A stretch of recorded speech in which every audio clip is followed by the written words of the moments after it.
चंद्रयान 3, इसको बोलते हैं LVM-3। LVM का पूरा नाम होता है लॉन्च व्हीकल मार्क, ठीक है, लॉन्च व्हीकल मार्क। और जो ये 3 होता है, 3 का मतलब ये है कि जो चंद्रमा पे भारत जा रहा है, ये पहली बार नहीं जा रहा है, ये तीसरी बार जा रहा है। पहली बार जो गया था उसको बोलते हैं 2008 में गया था, ठीक है, 2008 में गया था, तो केवल वो घूमने के लिए गया था, वहाँ पर चंद्रमा पर लैंड नहीं किया था, लैंडिंग नहीं हुई थी, ठीक है। दूसरी मर्तबा 2019 में हमारा रॉकेट गया था, ठीक है। 2019 में जो गया था उसका मेन मकसद था चंद्रमा पर लैंडिंग करना, लेकिन क्या हुआ कि चंद्रमा पर लैंडिंग नहीं हो पाया, इसलिए वो मिशन जो था वो मिशन फेल हो गया। इसलिए क्योंकि क्या हुआ कि उस चंद्रमा के ऊपर जब 2 किलोमीटर ऊपर पहुंचा और फिर उसके बाद में रॉकेट को, लैंडर को धीरे धीरे लैंड करना था, लेकिन वो धीरे धीरे लैंड ना होकर क्रैश लैंडिंग हो गई, वो धड़ाम से नीचे आ गया, ठीक है। और फिर उसके बाद देखिए 14 जुलाई 2023 को हमारा LVM-3 अभी गया है। जो LVM-3 है वो 14 जुलाई 2023 को गया है, यानी 2:35 के टाइम वो निकला है, ठीक है। और फिर उसके बाद में वो श्रीहरिकोटा से लॉन्च किया गया, श्रीहरिकोटा से, ठीक। और उसमें जो पाए जाने वाले पार्ट्स हैं, मेन भाग हैं, वो 3 प्रकार के हैं, ठीक है। एक है प्रोपल्सन मॉड्यूल, दूसरा है लैंडर मॉड्यूल, तीसरा है रोवर। जो प्रोपल्सन मॉड्यूल होगा ये क्या काम करेगा कि स्पेसशिप को उड़ाने का काम करेगा, प्रोपल्सन मॉड्यूल स्पेसशिप को उड़ाने का काम करेगा। और जो लैंडर मॉड्यूल होगा इसके जरिए से हम क्या काम करेंगे कि लैंडिंग कराएंगे, रॉकेट को लैंड कराएंगे। और फिर उसके बाद में रोवर क्या काम करेगा कि इसमें पहिया होता है, अपने पहिए से उतरेगा चंद्रमा पर और उतरने के बाद फिर उसके बाद में वहाँ चलेगा और चलने के बाद वहाँ के बारे में जानकारी लेने का काम करेगा। जो हमारा LVM रॉकेट था वो कुछ इस प्रकार से चक्कर लगाया था, ठीक है। ये हो गया अर्थ वेट, और फिर उसके बाद में लो अर्थ वेट, और फिर उसके बाद में मिडल अर्थ वेट और हाई अर्थ वेट। हाँ, यानी कि वो अर्थ वेट से स्टार्ट किया, वो कितने का 100 से लेकर 160 किलोमीटर का चक्कर। हाँ, और फिर उसके बाद में स्टार्ट किया, और स्टार्ट करने के बाद चार चक्कर लगाए और 5वें चक्कर में चंद्रमा की तरफ चला गया, ठीक है। यानी कि ऐसे स्टार्ट किया, पहला चक्कर, दूसरा चक्कर, तीसरा चक्कर, चौथा चक्कर, और 5वें चक्कर में क्या काम किया कि चंद्रमा की कक्षा में प्रवेश कर गया, ठीक।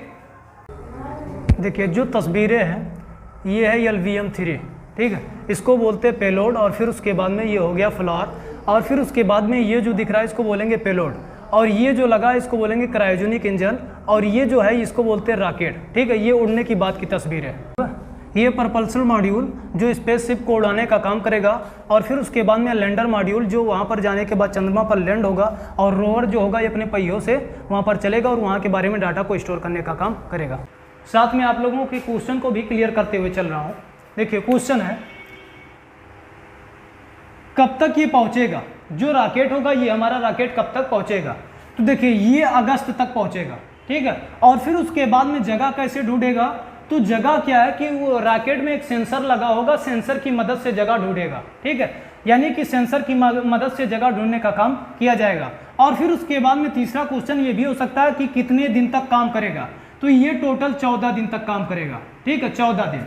और फिर उसके बाद में संपर्क कैसे स्थापित होगा, ये अपने डाटा को सीधे IDSM से संपर्क करेगा। जो चंद्रयान 2 जो पिछली बार भेजा गया था उसके ऑर्बिटर के साथ आज चक्कर में है, ठीक है, उसी के जरिए से संपर्क स्थापित होगा, ठीक है। और फिर उसके बाद में ये जो रॉकेट होगा हमारा एक लूनार दिन तक वहाँ पर काम करेगा। एक लूनार दिन का मतलब ये होता है यहाँ का 14 दिन और फिर उसके बाद में वहाँ का 1 दिन। और देखिए वहाँ क्या है कि वहाँ 14 दिन सूरज निकलता है और 14 दिन सूरज नहीं रहता, यानी 14 दिन रात होती है और 14 दिन होता है। तो रॉकेट को ये चाहिए कि जब वो उस कंडीशन में पहुंचे कि वहां पर सूरज निकला हुआ हो, ठीक है।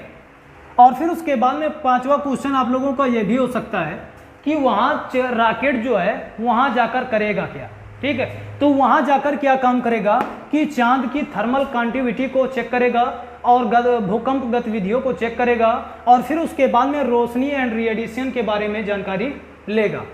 LVM-3 में कुछ आधुनिक तकनीक का प्रयोग किया गया है, जिसमें पहला तकनीक है अल्टीमीटर। अल्टीमीटर क्या काम करेगा कि ऊंचाई का पता लगाएगा कि कितने ऊंचाई तक हमारा रॉकेट जा पहुंचा है, ठीक है। और फिर उसके बाद में होता है दूसरा है वेलोसीमीटर। वेलोसीमीटर क्या काम करेगा कि लैंडर को उतरते समय गति को मापेगा। ठीक है, जो इनर्शियल मेजरमेंट होता है ये क्या काम करेगा, गति एंड संतुलन को मापने का काम करेगा। और जो प्रोपल्सन सिस्टम होता है इसका काम है कि थ्रस्टर की चेकिंग करेगा। ठीक है, थ्रस्टर की जांच करेगा। और नेविगेशन, गाइडेंस एवं कंट्रोल जो है ये नाम से क्लियर है, ये सही जगह को गाइड करने का काम करेगा कि कहाँ पर हमें लैंडिंग करना है। ठीक है, एंड सॉफ्टवेयर को भी जांच करने का काम करेगा, सॉफ्टवेयर की चेकिंग करने का काम करेगा। पिछली बार क्या होता, जो चंद्रयान 2 था उसका सॉफ्टवेयर डैमेज हुआ था और फिर उसके बाद में वो क्रैश हो गया और क्रैश होने के बाद सीधा धड़ाम से नीचे आ गया। ठीक है, जो हज़ार्ड डिटेक्शन एवं एवॉइडेंस है ये क्या काम करेगा कि अगर जो रॉकेट में कोई खतरा उत्पन्न होता है तो इसमें एक ऐसा तकनीक का प्रयोग किया गया है कि ऑटोमेटिकली प्रॉब्लम का सॉल्यूशन ऑटोमेटिक करके दे दे। ठीक है, पूरी दुनिया के रॉकेट को देखने के बाद लोगों का कहना ये है कि जो चंद्रयान 3 ये सबसे सफल और सबसे बेहतरीन रॉकेट है। ठीक है, अगर जो हमें सफलता मिलेगी तो भारत जो होगा वो पूरी दुनिया में चौथे नंबर पर का देश बन जाएगा। ठीक।